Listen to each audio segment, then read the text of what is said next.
नमस्कार दोस्तों, all exam guide गुरु के यूट्यूब चैनल पर मैं सुजीत पांडे आप सभी का स्वागत करता हूं। दोस्तों इंपॉर्टेंट क्वेश्चन लेकर आ गए हैं आपके सामने। एमसीक्यू फॉर्मेट में है और ये बहुत टफ है, तो इसलिए मैं आपको टारगेट देता हूं सिर्फ आधे प्रश्न सही करने का। दोस्तों यदि चैनल पर पहली बार आए हो ना, तो यहाँ पर साइंस, जीके और करंट अफेयर्स की तैयारी कराई जाती है। जरूर सब्सक्राइब कर लेना यदि आपको एनटीपीसी, ग्रुप डी और एसएससी का एग्जाम देना है तो। ठीक है, तो चलिए वीडियो को करते हैं स्टार्ट। प्लीज चैनल को सब्सक्राइब कर लो और वीडियो को लाइक करने के लिए मैं बोलता नहीं हूं, फिर भी लाइक कर दिया करो यार, अपने मन से लाइक कर दिया करो। मेहनत करते हैं तो एक लाइक बनता है। चलिए करते हैं स्टार्ट वीडियो को। किस पीएच मान पर दांत सड़ने लगते हैं? क्या हो जाएगा इस प्रश्न का सही आंसर? तो यदि पीएच मान 5.5 हो जाए तो दांत आपके सड़ने लगेंगे। ऑप्शन नंबर ए 5.5 यहां पर इस प्रश्न के लिए राइट आंसर है। क्वेश्चन नंबर 2 देखिए, ये आपकी स्क्रीन पर।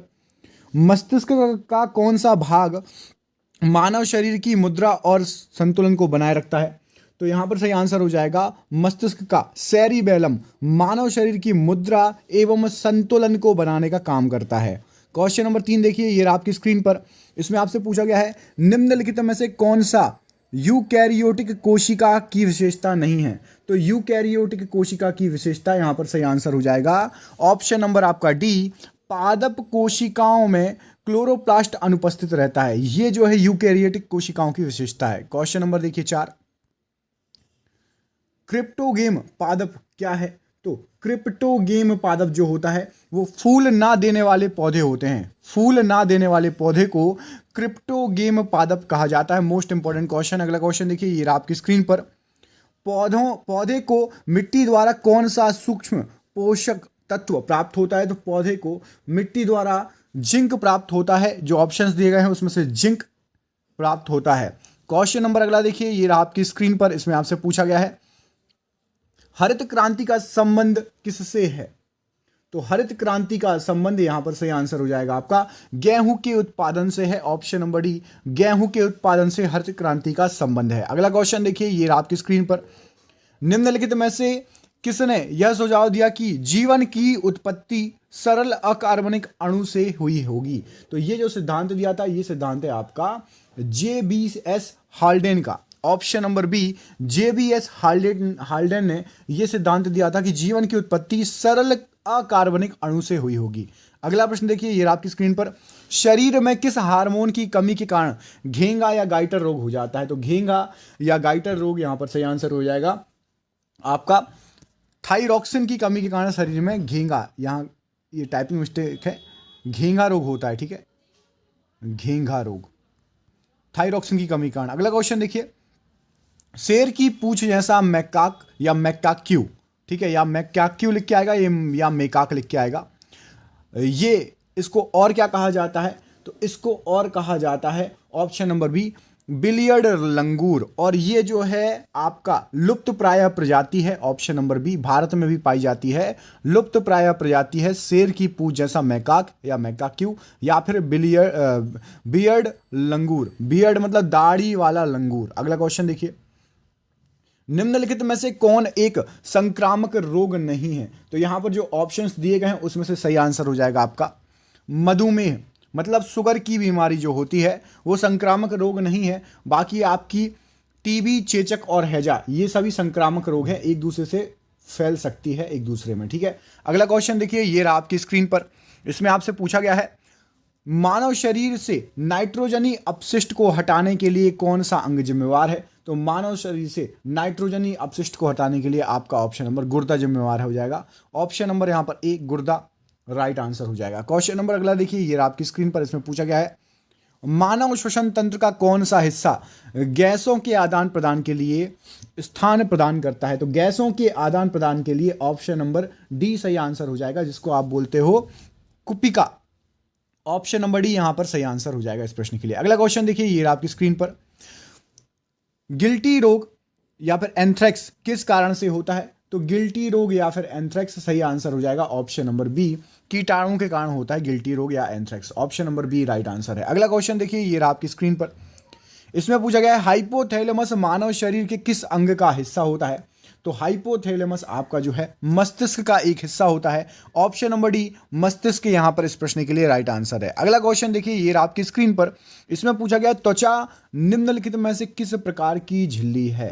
तो त्वचा जो है वो आपकी क्यूटेनियस टाइप की झिल्ली है, क्यूटेनियस, ऑप्शन नंबर सी, त्वचा एक झिल्ली है, क्यूटेनियस टाइप की झिल्ली है। अगला क्वेश्चन देखिए, किस जीव के कारण काला जार होता है? तो यहां पर जो ऑप्शंस दिए गए हैं उसमें सही आंसर हो जाएगा ऑप्शन नंबर ए, लिस्मेनिया के कारण काला जार होता है, ऑप्शन नंबर ए, लीसमेनिया। अगला क्वेश्चन देखिए, प्रोटीन के पाचन के लिए के लिए जिम्मेदार अग्नाशयी रस में कौन सा एंजाइम मौजूद होता है? तो प्रोटीन के पाचन के लिए जिम्मेदार अग्नाशयी रस में ऑप्शन नंबर ट्रिप्सिन मौजूद होता है, ऑप्शन नंबर ए, ट्रिप्सिन यहां पर राइट आंसर हो जाएगा। अगला क्वेश्चन देखिए, इसमें आपसे पूछा गया है, केशिका गुच्छ और ब्रोमेंस कैप्सूल शरीर के किस अंग के भाग हैं? तो केशिका गुच्छ और ब्रोमेंस ये आपके गुर्दे के भाग हैं, ऑप्शन नंबर ए, गुर्दा यहां पर राइट आंसर हो जाएगा। अगला क्वेश्चन देखिए, इसमें आपसे पूछा गया है, रेशम किस प्रकार के जीव से प्राप्त किया जाता है? तो रेशम जो है आपका वो कीट से प्राप्त किया जाता है, कीट मतलब ऑप्शन नंबर बी यहां पर सही आंसर हो जाएगा, रेशम कीट से प्राप्त किया जाता है। अगला क्वेश्चन देखिए, ये आपकी स्क्रीन पर, मानव जीवों में प्रजनन किस प्रकार के निषेचन के माध्यम से होता है? तो मानव जीवों में जो प्रजनन होता है वो होता है आंतरिक निषेचन, internal fertilization, option number C सही आंसर हो जाएगा। अगला क्वेश्चन देखिए, निम्नलिखित में से कौन सा अम्ल स्रोत युग्म सही है? कोई एक युग्म सही है, बाकी सभी युग्म गलत हैं। तो यहां पर आपका सही आंसर क्या हो जाएगा इस प्रश्न के लिए? इस प्रश्न का आंसर आप मुझे कमेंट करके बताएंगे, ठीक है? इस प्रश्न का आंसर आप मुझे कमेंट करके बताएंगे कौन सा एक युग्म सही है, बाकी सभी जो है गलत हैं, ठीक है? अगला क्वेश्चन देखिए, ये रहा आपकी स्क्रीन पर, इसमें आपसे पूछा गया है, दुर्गंध नाशक में निम्नलिखित में से कौन सा तत्व मौजूद होता है? तो दुर्गंध नाशक में आपका ऑप्शन नंबर बी, एल्यूमिनियम मौजूद होता है, ऑप्शन नंबर बी, एल्यूमिनियम सही आंसर हो जाएगा। अगला क्वेश्चन देखिए, ये रहा आपकी स्क्रीन पर, वर्ष 1817 में जो है समान गुणों वाले तत्वों को किस समूहों में क्रमबद्ध करने का किसने जो है समूहों में क्रमबद्ध करने का प्रयास किया था?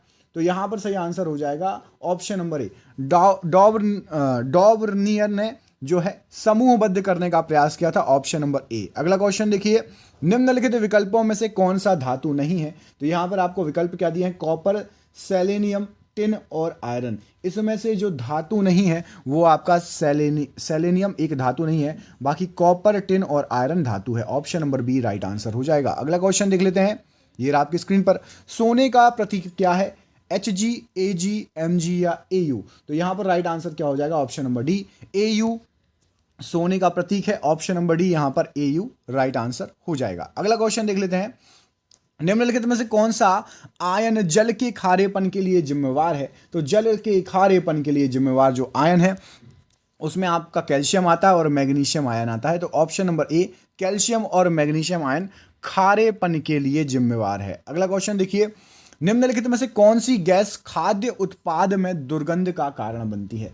तो खाद्य उत्पाद में दुर्गंध जो आती है वो ऑक्सीजन गैस के कारण आती है, ऑप्शन नंबर बी। यदि ऑक्सीजन, ठीक है, यदि खाद्य पदार्थ जो पैक है उनको मिल गई या ज़्यादा देर तक तो दुर्गंध आने लगेगी, ऑप्शन नंबर बी। अगला क्वेश्चन देखिए, निम्नलिखित में से ओजोन परत के पिघलने के लिए कौन सा कृत्रिम रसायन जिम्मेवार है? तो ओजोन परत के पिघलने के लिए यहाँ पर जो ऑप्शंस दिए गए हैं उसमें से आपको पता है क्लोरोफ्लोरोकार्बन, ऑप्शन नंबर सी सही आंसर हो जाएगा, CFC जिम्मेवार है। अगला क्वेश्चन देखिए, निम्नलिखित धातुओं को क्रियाशीलता के घटते क्रम में व्यवस्थित कीजिए। घटते क्रम में व्यवस्थित करना है तो क्रियाशील में सबसे ज़्यादा जो क्रियाशील होगी उसका नाम क्या है? उसका नाम है आपका सोडियम, उसके बाद उससे थोड़ी कम आयरन, उससे थोड़ी कम सिल्वर और गोल्ड सबसे कम क्रियाशील, ठीक है? सबसे ज़्यादा सोडियम और सबसे कम गोल्ड, तो यहाँ पर ऑप्शन नंबर आपका डी सही आंसर हो जाएगा, ठीक है? अगला क्वेश्चन देखिए, सोडियम को मिट्टी के तेल में इसलिए भी रखा जाता है क्योंकि वो अत्यधिक क्रियाशील होती है। निम्नलिखित में से कौन सा एक मीठी महक वाला पदार्थ है, बताइए? तो मीठी महक वाला पदार्थ यहाँ पर सही आंसर हो जाएगा आपका option number ester, option number A, ester यहाँ पर मीठी महक वाला पदार्थ है। अगला प्रश्न लीजिए, ये रहा आपकी स्क्रीन पर, निम्नलिखित में से कौन सा एक असंतृप्त कार्बनिक यौगिक है? तो असंतृप्त कार्बनिक यौगिक यहाँ पर जो ऑप्शंस दिए गए हैं उसमें से ब्यूटेन एक असंतृप्त कार्बनिक यौगिक है। बढ़ते हैं अगले प्रश्न की तरफ, ये रहा आपकी स्क्रीन पर, ये हो गया, हाँ ये लीजिए, निम्नलिखित में से कौन सी प्रक्रिया जल चक्र की एक प्रक्रिया नहीं है? तो यहां पर जो ऑप्शंस दिए गए हैं उसमें से आपका अमोनियाकरण जल चक्र की प्रक्रिया नहीं है, बाकी वाष्पीकरण, वाष्पोत्सर्जन और संघनन, इसमें जल चक्र कहीं ना कहीं जल का रोल है, अमोनियाकरण में नहीं है। Option number D right answer हो जाएगा। क्वेश्चन नंबर अगला देखिए, ये आपकी स्क्रीन पर, सीसा या लेड तत्व का प्रतीक क्या है? तो सीसा या लेड तत्व का प्रतीक जो है वो पीबी है, plumbum. Option number B PB यहां पर सही आंसर हो जाएगा इस प्रश्न के लिए। अगला क्वेश्चन देखिए, ये आपकी स्क्रीन पर, इसमें पूछा गया है नमक का रासायनिक नाम क्या होता है? तो नमक का रासायनिक नाम होता है sodium chloride. Option number B. Sodium chloride का फॉर्मूला कमेंट बॉक्स में कमेंट करके बताइए, क्या बोलते हैं सोडियम क्लोराइड को? ठीक है, सोडियम क्लोराइड को क्या बोलते हैं, कमेंट बॉक्स में कमेंट करके बताइएगा। अगला क्वेश्चन देखो, लोहे में जंग लगने के लिए किस अवस्था का होना आवश्यक है? तो लोहे में जंग लगने के लिए ऑक्सीजन होना आवश्यक है, ऑक्सीजन की उपस्थिति में ही जंग लगता है। Option number A oxygen. अगला क्वेश्चन देखिए, डैश में मौजूद नमक की ग्राम मात्रा को लवणता कहा जाता है? तो यहां पर सही आंसर हो जाएगा 1000 ग्राम पानी में नमक की जो है मात्रा जो मौजूद होती है, ग्राम मात्रा को जो है लवण कहा जाता है, लवणता कहा जाता है। ऑप्शन नंबर यहां पर सही आंसर हो जाएगा आपका डी। 1000 ग्राम पानी में जो भी लवणता मौजूद, नमक की मात्रा मौजूद रहेगी उसको लवणता कहा जाएगा। अगला क्वेश्चन देखिए, एक अम्ल और क्षारक के बीच की प्रतिक्रिया को डैश के रूप में जाना जाता है? तो एक अम्ल और क्षारक के बीच की प्रतिक्रिया को जाना जाता है निष्प्रभावीकरण के रूप में। ऑप्शन नंबर ए निष्प्रभावीकरण। अम्ल और क्षार को मिला दोगे तो निष्प्रभावीकरण प्रतिक्रिया कहलाती है। लोहे को जंग लगने से बचाने के लिए उस पर जस्ते की परत चढ़ाने की क्रिया को डैश के रूप में जाना जाता है? बिल्कुल सिंपल क्वेश्चन है, गैल्वेनीकरण जाना जाएगा। ऑप्शन नंबर डी गैल्वेनीकरण सही आंसर हो जाएगा। अगला क्वेश्चन देखिए, इसमें आपसे पूछा गया है कॉपर सल्फेट किस रंग का होता है? तो जो कॉपर सल्फेट होता है वो आपके नीले कलर का होता है। Option number C copper sulphate नीले कलर का होता है। अगला क्वेश्चन देखिए, ये आपकी स्क्रीन पर, इसमें पूछा गया है निम्नलिखित में से क्षार स्रोत का कौन सा जोड़ा सही ढंग से मेल खाता है? तो यदि क्षार देखा जाए सही ढंग से मेल खाने वाला, तो यहां पर आपका है ammonium hydroxide window cleaner. Ammonium hydroxide जो है विंडो क्लीनर, ये एक जोड़ा बिल्कुल सही है। ऑप्शन नंबर ए राइट आंसर हो जाएगा। ठीक है, अगले क्वेश्चन की तरफ बढ़ते हैं। बैरोमीटर की रीडिंग अचानक गिर जाती है, तो इसका क्या तात्पर्य है? बिल्कुल सिंपल है, इसका तात्पर्य है तूफान आने वाला है भाई। ऑप्शन नंबर ए बवंडर, तूफान बवंडर। अगला क्वेश्चन देखिए, प्रकाश में सबसे तेज गति से यात्रा करता है? तो प्रकाश में सबसे तेज गति से, प्रकाश डैश में सबसे तेज गति से यात्रा करेगा। तो प्रकाश जो है यहां पर डैश होना चाहिए, प्रकाश डैश में सबसे तेज गति से यात्रा करेगा। तो प्रकाश जो है वो आपका निर्वात में सबसे तेज गति से यात्रा करेगा। ऑप्शन नंबर डी निर्वात सही आंसर है। आवेग किसके तुल्य होता है? तो आवेग जो होता है वो आपका वेग के परिवर्तन के तुल्य होता है। वेग में परिवर्तन इक्वल टू आवेग। ऑप्शन नंबर ए राइट आंसर हो जाएगा। ठीक है, अगला क्वेश्चन देखिए, ये आपकी स्क्रीन पर, इसमें आपसे पूछा गया है त्वरण होता है, त्वरण किसके कैसा होता है? तो त्वरण जो होता है, त्वरण होता है बल के समानुपाती होता है त्वरण। ऑप्शन नंबर डी बल के समानुपाती होगा त्वरण, जितना बल लगाओगे वैसा त्वरण समानुपाती। यदि एक बर्तन में तैरती हुई बर्फ पिघलती है तो उस बर्तन के पानी के स्तर पर क्या प्रभाव पड़ेगा? तो उस बर्तन के पानी के स्तर पर कोई भी प्रभाव नहीं पड़ेगा। Option number B right answer हो जाएगा। अगला क्वेश्चन देखिए, ये आपकी स्क्रीन पर, इसमें पूछा गया है किसी आदर्श द्रव की शांतता कितनी होती है? तो किसी आदर्श द्रव की जो शांतता होती है वो होगी 0। ऑप्शन नंबर सी 0 होगी किसी भी आदर्श द्रव की शांतता। अगला क्वेश्चन देखिए, ध्वनि की तीव्रता की एसआई इकाई क्या है? तो ध्वनि की तीव्रता की जो एसआई इकाई है वो होती है ऑप्शन नंबर ए वॉट प्रति वर्ग metre. Option number A watt प्रति वर्ग मीटर ध्वनि की तीव्रता की एसआई इकाई कहलाएगी। निम्नलिखित में से कौन एक यौगिक है? बताइए। तो यहां पर जो ऑप्शंस दिए गए हैं उसमें से आपका ऑप्शन नंबर सी रेत एक यौगिक है, बाकी पीतल, स्टील और हीरा यौगिक में नहीं आता। रेत एक यौगिक कहलाता है। ऊर्जा को हम किस इकाई में माप सकते हैं? तो खाद्य ऊर्जा को हम माप सकते हैं कैलोरी में। यहां पर ऑप्शन नंबर बी कैलोरी इस प्रश्न के लिए सही आंसर हो जाएगा। अगले क्वेश्चन में बढ़ते हैं। निम्नलिखित में से कौन सा रोग बैक्टीरिया से होता है? तो बैक्टीरिया से होने वाला रोग आपका तपेदिक। ऑप्शन नंबर बी तपेदिक जो है बैक्टीरिया से होता है। बढ़ते हैं अगले क्वेश्चन की तरफ। मानव की आंत में पाए जाने वाला जीवाणु बताइए। तो मानव की आंत में पाए जाने वाला जीवाणु आपका एशेरिशिया कोलाई। ऑप्शन नंबर ए यहां पर सही आंसर हो जाएगा, एशेरिशिया कोलाई। अगला क्वेश्चन देखिए, एंटीबायोटिक्स अधिकांशतः पाए जाते हैं किसमें, तो एंटीबायोटिक्स जो है अधिकांशतः आपके जीवाणुओं में पाए जाते हैं। ऑप्शन नंबर डी, जीवाणु में एंटीबायोटिक्स पाए जाते हैं। अगला क्वेश्चन देखिए, इसमें पूछा गया है निम्न में से सबसे छोटा जीव कौन सा है, तो निम्न में से सबसे छोटा जीव ऑप्शंस के अनुसार माइकोप्लाज्मा है। ऑप्शन नंबर ए माइकोप्लाज्मा राइट आंसर हो जाएगा। निम्नलिखित में से कौन सा रोग जीवाणु के कारण होता है, तो यहां पर जो ऑप्शंस दिए गए हैं उसमें से आपका हैजा रोग जो है वो जीवाणु के कारण होता है। हैजा ऑप्शन नंबर बी जीवाणु के कारण होने वाला रोग है। अगला क्वेश्चन देखिए, इसमें पूछा गया है निम्नलिखित में से किसके द्वारा दूध खट्टा हो जाता है, तो दूध के खट्टे होने के लिए जिम्मेदार है बैक्टीरिया। ऑप्शन नंबर बी, कौन सा बैक्टीरिया, तो आपका लैक्टोबैसिलस। ठीक है, उससे फिर अगला क्वेश्चन देखिए, निम्नलिखित में से कौन सा रोग जीवाणु संक्रमण के आधार कारण होता है, तो जीवाणु संक्रमण के कारण जीवाणु से होता है आपका कुष्ठ रोग। ऑप्शन नंबर सी, कुष्ठ रोग जो होता है वो जीवाणु से फैलने वाला रोग है। अगला क्वेश्चन देखिए, जीवाणु से कौन सा फैलता है, विषाणु से कौन सा फैलता है, ये सभी आपको याद होना चाहिए। मात्रकों की अंतर्राष्ट्रीय पद्धति कब लागू की गई थी, तो मात्रकों की अंतर्राष्ट्रीय पद्धति आपकी 1971 में लागू की गई थी। ऑप्शन नंबर यहाँ पर बी 1971 सही आंसर हो जाएगा। बढ़ते हैं अगले क्वेश्चन की तरफ। सर्वप्रथम विषाणु की खोज किसके द्वारा की गई, तो इवानोविस्की ने विषाणु की खोज की सबसे पहले। ऑप्शन नंबर ए इवानोविस्की यहां पर इस प्रश्न के लिए सही आंसर हो जाएगा। अगला क्वेश्चन देखिए, चेचक के टीके का विकास किसने किया था, तो चेचक के टीके का विकास एडवर्ड जेनर ने। Option number B Edward Jenner चेचक के टीके के लिए सही आंसर है। अगला क्वेश्चन देखिए, पदार्थ का चौथी अवस्था क्या कहलाती है, तो पदार्थ की चौथी अवस्था प्लाज्मा कहलाती है। ऑप्शन नंबर ए बिल्कुल सही आंसर हो जाएगा। अगला क्वेश्चन देखिए, ये आपकी स्क्रीन पर निम्नलिखित में से कौन सी एक सदस्य राशि है, तो सदस्य राशि आपकी संवेग सदस्य राशि है, बाकी दाब ऊर्जा कार्य जो है सदस्य राशि नहीं है। अगला क्वेश्चन देखिए, इसमें पूछा गया है मैग्नीशियम के दहन से जो उत्पाद बनते हैं वह कौन से होते हैं, तो मैग्नीशियम के दहन से यदि कोई उत्पाद बनेगा वो क्षारीय होगा। ऑप्शन नंबर सी क्षारीय बिल्कुल सही आंसर हो जाएगा।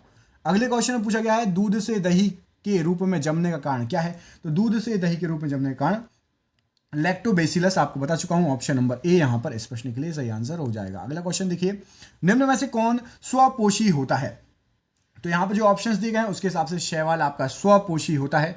ऑप्शन नंबर ए शैवाल यहां पर सही आंसर हो जाएगा। बढ़ते हैं अगले क्वेश्चन की तरफ, टिक्का रोग किसमें होता है, तो टिक्का रोग आपका सही आंसर हो जाएगा। मूंगफली में टिक्का रोग पाया जाता है। ऑप्शन नंबर डी मूंगफली बिल्कुल सही आंसर हो जाएगा। अगला क्वेश्चन देखिए, एचआईवी द्वारा होने वाला रोग कौन सा है, तो एचआईवी द्वारा आपका जो ऑप्शन दिए गए हैं आतशक रोग होता है। ऑप्शन नंबर सी आतशक रोग एचआईवी द्वारा होता है। अगला क्वेश्चन देखिए, निम्नलिखित में से कौन ना तो तत्व है ना ही यौगिक है, तो ऑप्शंस के अनुसार ना ही तत्व और ना ही यौगिक, तो सही आंसर हो जाएगा आपका वायु।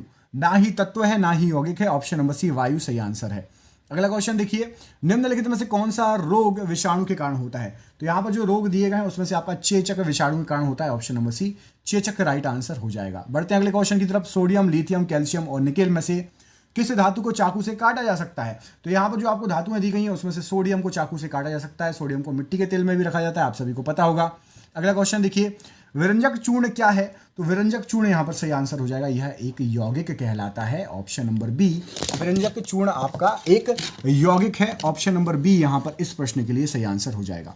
बढ़ते हैं अगले क्वेश्चन की तरफ, इसमें पूछा गया ज्योति तीव्रता का मात्रक क्या है, तो ज्योति तीव्रता का मात्रक आपका कैंडेला होता है। ऑप्शन नंबर बी कैंडेला ज्योति तीव्रता का मात्रक कहलाता है। अगला क्वेश्चन देखिए, इसमें आपसे पूछा गया है किस शैवाल से आयोडीन प्राप्त होता है, तो यहां पर सही आंसर हो जाएगा आयोडीन प्राप्त होता है आपका लेमिनेरिया शैवाल से। ऑप्शन नंबर डी लेमिनेरिया शैवाल राइट आंसर हो जाएगा।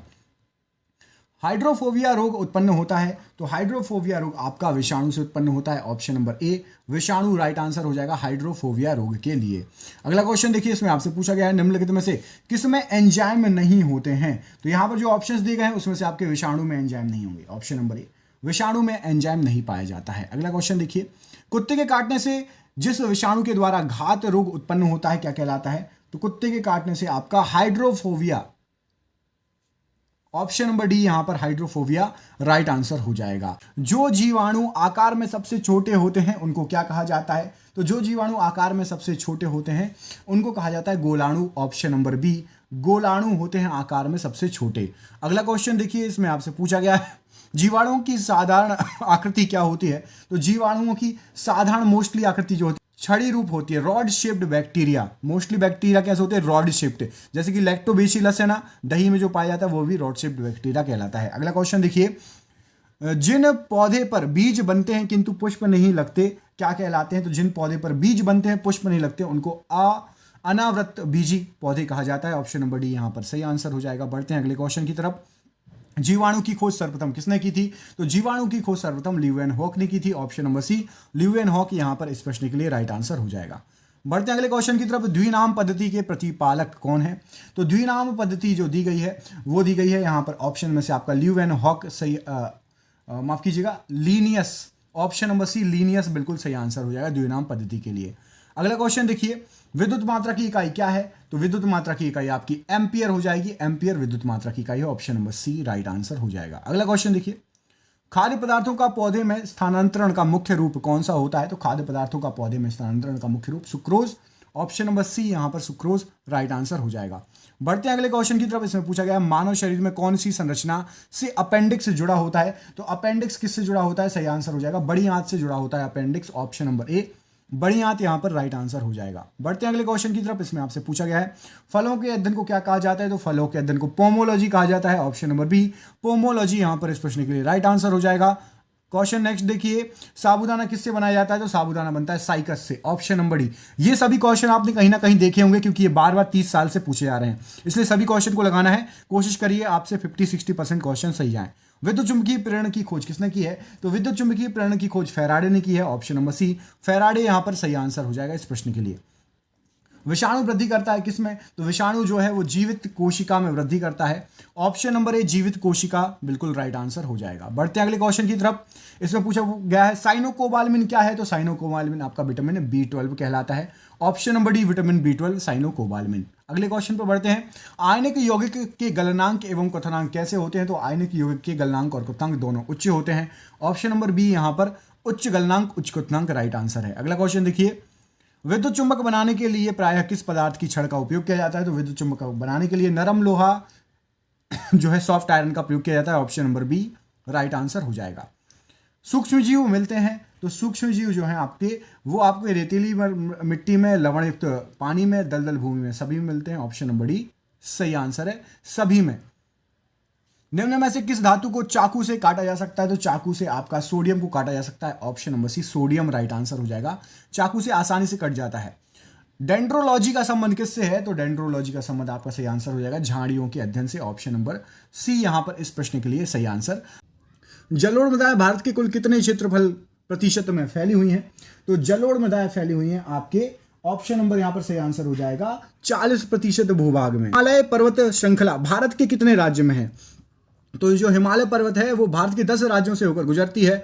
ऑप्शन नंबर ए भारत के 10 राज्य प्रश्न के लिए बिल्कुल सही आंसर हो जाएगा। यहां से चलती हुई यहां से ऐसे बिल्कुल नॉर्थ ईस्ट पूरा कवर करके फैली हुई है। अगला क्वेश्चन देखिए, धौलाधार श्रृंखला कौन सी हिमालय श्रेणी का हिस्सा कहलाता है? तो जो धौलाधार पर्वत श्रृंखला है यहां पर सही आंसर हो जाएगा, वो कहलाएगा ऑप्शन नंबर बी लघु हिमालय का हिस्सा। ऑप्शन नंबर बी इस प्रश्न के लिए सही आंसर हो जाएगा। बढ़ते हैं अगले क्वेश्चन की तरफ। ये रहा आपकी स्क्रीन पर। इसमें आपसे पूछा गया है निम्नलिखित में से ओजोन परत के पिघलने के लिए कौन सा कृत्रिम रसायन जिम्मेदार होता है? ओजोन परत के पिघलने के लिए क्लोरोफ्लोरोकार्बन जिसको CFC बोलते हैं ये जिम्मेदार होता है।